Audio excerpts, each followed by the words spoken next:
Hello, Atlanta Falcons fans. Today we have some exclusive news that you can't miss. So get ready because there's a lot of important information coming.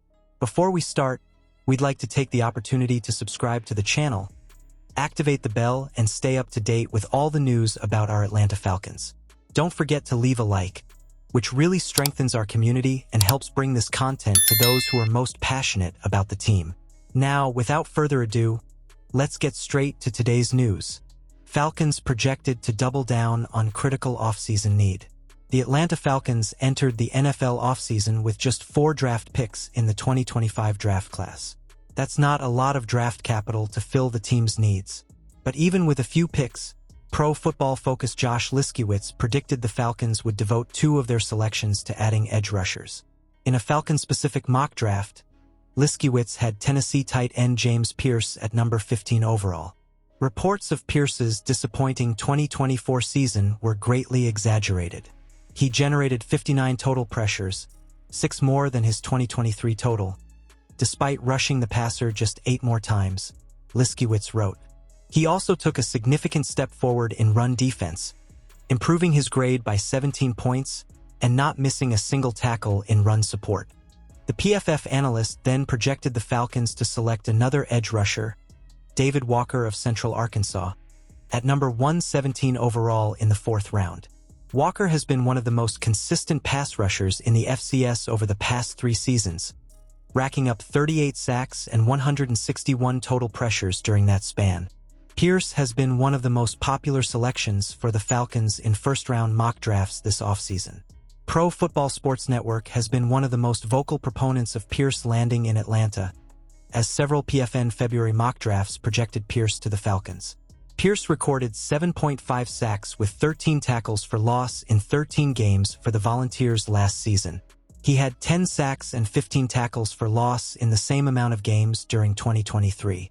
In Walker, the Falcons would be getting a prospect who had 10.5 sacks and 23 tackles for loss in the FCS during 2024. He had 31 sacks and 63 tackles for loss over 3 college seasons. Dedicating half a recruiting class to one position is a lot. Walker also may not be the right fit because he will be a 25-year-old rookie. Of course, Michael Penix's age wasn't a big enough concern for the Falcons to not draft him last year. Edge rusher is also clearly the team's biggest need. The Falcons ranked 31st in sacks with 31 last season.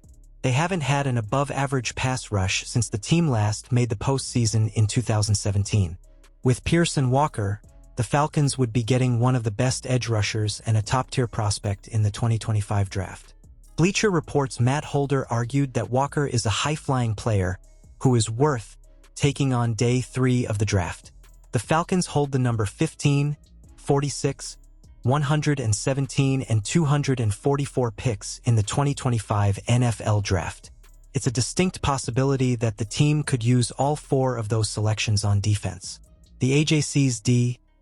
Orlando Ledbetter reported on February 25th that the Falcons will only interview defensive prospects at the NFL Combine. Former top 5 pick named perfect free agent signing for Falcons.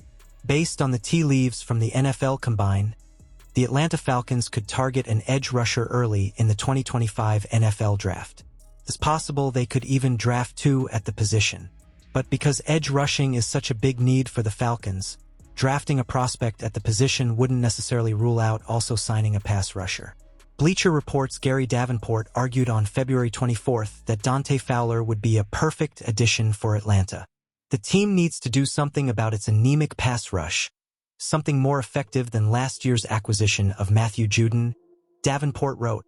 Taking another aging pass rusher may not seem like the best move, but the Falcons need to find a player who is productive and at least semi-reasonable. The best-case scenario in that regard could very well be a guy like Fowler, 30, who had 10.5 sacks for the Washington Commanders last year. Fowler, the number 3 overall pick in the 2015 NFL Draft, isn't the long-term edge rushing solution the Falcons want. But he was very productive last season and could still be cheap. With the Washington Commanders in 2024, Fowler recorded 10.5 sacks with 14 tackles for loss. He also had 12 quarterback hits, 2 forced fumbles, and an interception.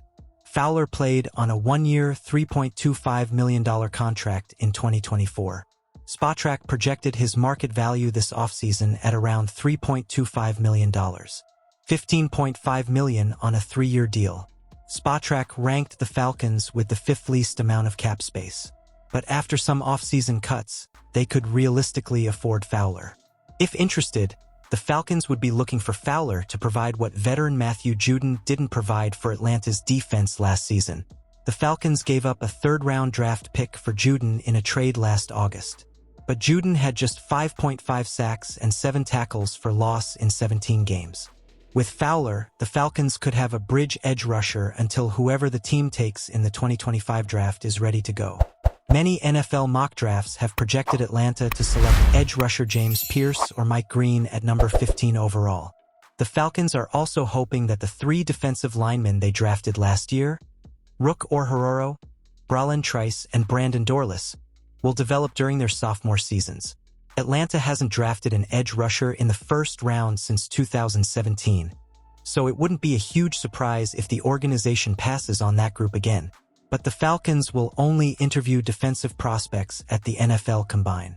In all likelihood, they'll find an edge rusher at some point in the 2025 draft. That prospect could develop behind Fowler if the Falcons can add the veteran edge rusher in free agency.